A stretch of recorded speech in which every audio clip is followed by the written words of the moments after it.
आधुनिक युग में भी कई बार ऐसा हुआ है।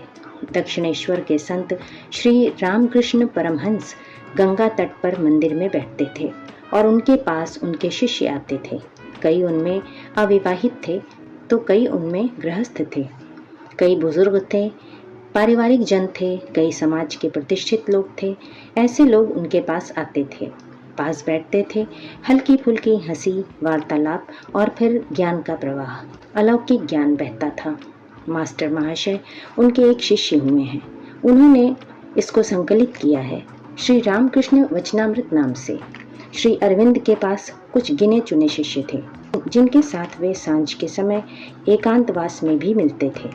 नीरद वरण, नलिनीकांत, मणिलाल, ऐसे ही कुछ लोग थे। कई तरह की चर्चाएं, वार्ताएं होती थीं और उनमें बड़ा गूढ़ ज्ञान, अंतर्ज्ञान निकलता था, बाहर आता था। नीरद वरण अच्छे चिकित्सक थे, डॉक्टर थे, एमडी डॉक्टर थे। उन्होंने इसे संकलित किया है इवनिंग टॉक के नाम से। गुरु शिष्य को संपूर्ण रूप से जानता है। यही एक ऐसा संबंध है जहाँ व्यक्ति संपूर्ण रूप से जाना जाता है। बाकी लोग जानते हैं बड़े आधे अधूरे मन से, बड़े सतही तौर से। माँ अपने बच्चे को जानती है लेकिन पूरा नहीं जान पाती। जैसे उसका बच्चा जब युवक होता है और उसका भिन्न व्यक्तित्व प्रकट होता है तो माँ को लगता है कि हमने जिस बच्चे को पाला था क्या यह वही है। पति पत्नी का संबंध बड़ा प्रगाढ़ होता है।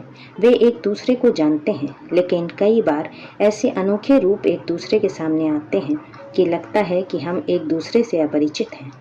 एकमात्र गुरु शिष्य का संबंध ऐसा है जिसमें गुरु शिष्य को पूरी तरह से जानता है। उसे शरीर के रूप में नहीं, व्यक्तित्व के रूप में जानता है।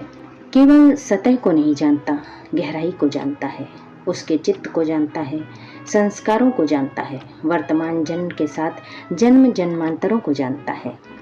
गुरु पूर्णिमा आषाढ़ की पूर्णिमा तिथि को आती है। पूर्णिमा में एक भाव छिपा होता है, पूरा देने का भाव, पूरा पाने का भाव। कबीरदास जी कहते हैं अपने संदर्भ में, कहत कबीरा मैं पूरा पाया। जो पूरा देता है वह पूरा पाता है। जो देने में संकोच करता है उसे पाने में भी मुश्किल खड़ी होती है। हम संसार में देने में कम विश्वास करते हैं, पाने में थोड़ा अधिक विश्वास करते हैं। जो देना नहीं जानते उन्हें पाने में भी चूक हो जाती है।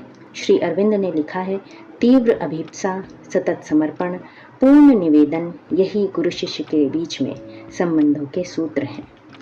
गुरु शिष्य संबंध में गुरु पहले मांगते हैं। जो सच्चा शिष्य है वो देता है और पा लेता है।